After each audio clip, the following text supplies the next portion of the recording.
Hello, Teacher Shara here, and I am excited on my 272nd class taught today.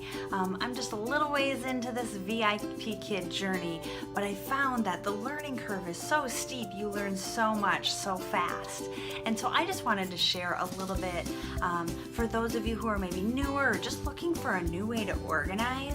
I wanted to share with you what I've gleaned from others and some things that I've come up with on my own just to make organizing my back-to-back classes easier. It can get tricky and actually scary at the very beginning when you're like, I don't know if I'm going to be able to pull my stuff together.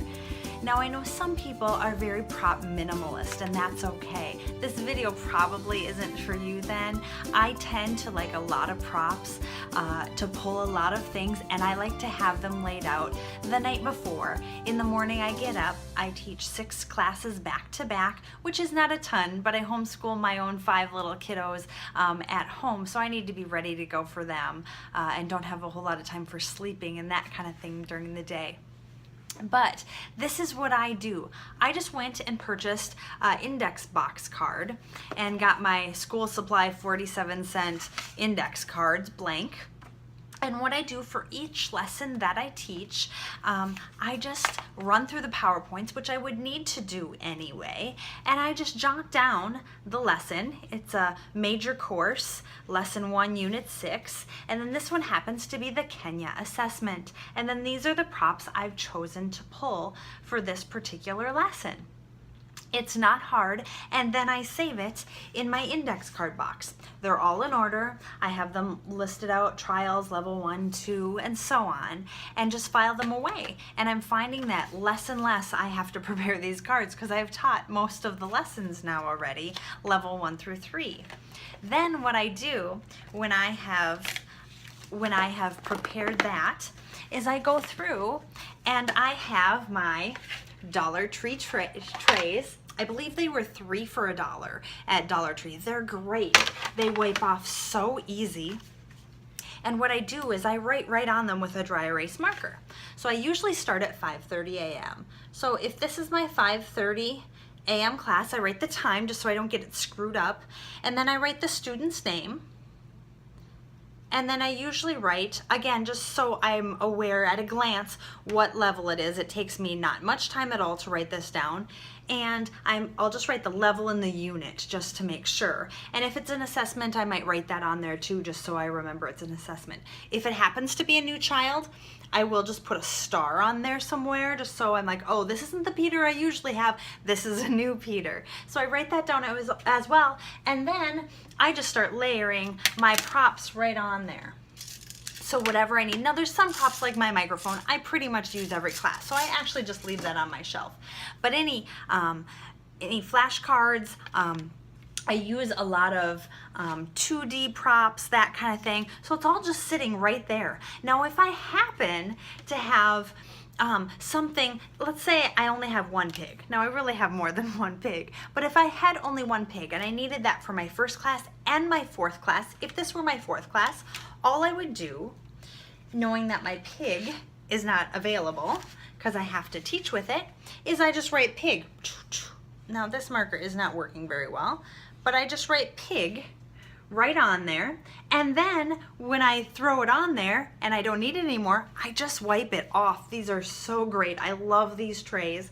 You can also get metal trays that I like as well.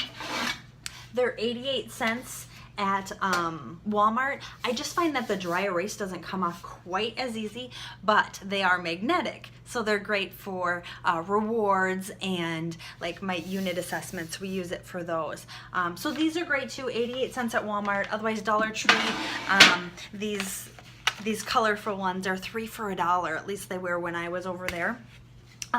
And those are great. So I write that stuff, then I have my 5:30, so I move on, I have my 6 o'clock, and they are all just laying out in my cubbies that I have, and that's worked really well for me.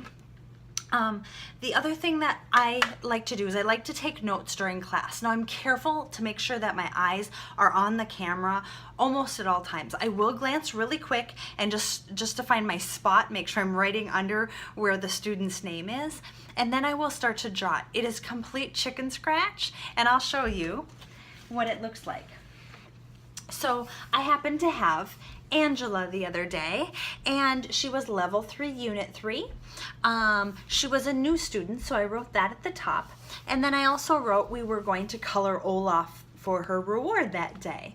And then I just wrote, so phonics, I will write things like phonics, and then a smiley face if it went well, just to remember. I like to write anything that extra we talked about. So she liked Elsa and Anna, and she does not like pizza. I will put those kind of things in feedback. It does not take me very long, and the parents know that we extended the lesson and that I know their child, so I don't leave just generic feedback.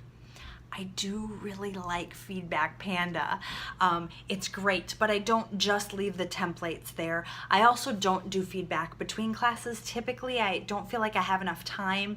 I like to stand up and stretch and give myself a break, and I do write the student's name on my board. All of that takes a little time. It's a personal touch that I just like to do. Some of you who can get your feedback done in between classes, awesome, and maybe I will get to that point. Like I said, I'm only 272 classes into this, but this has been what's worked really well for me. I don't know if that's helpful for you. I would love to hear your suggestions as well as to what you do, how you find the ability to do back-to-back classes well, what you do for prop storage, any of that. Also, if you are not yet a part of VIPKID and you do not have someone helping you along this process, I would love to answer questions. Feel free to email me.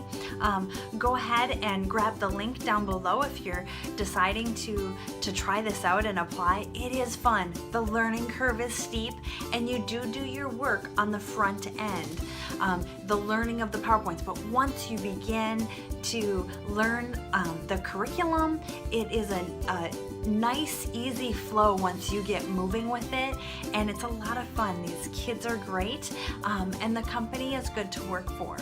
So please comment below, and I hope to see you soon.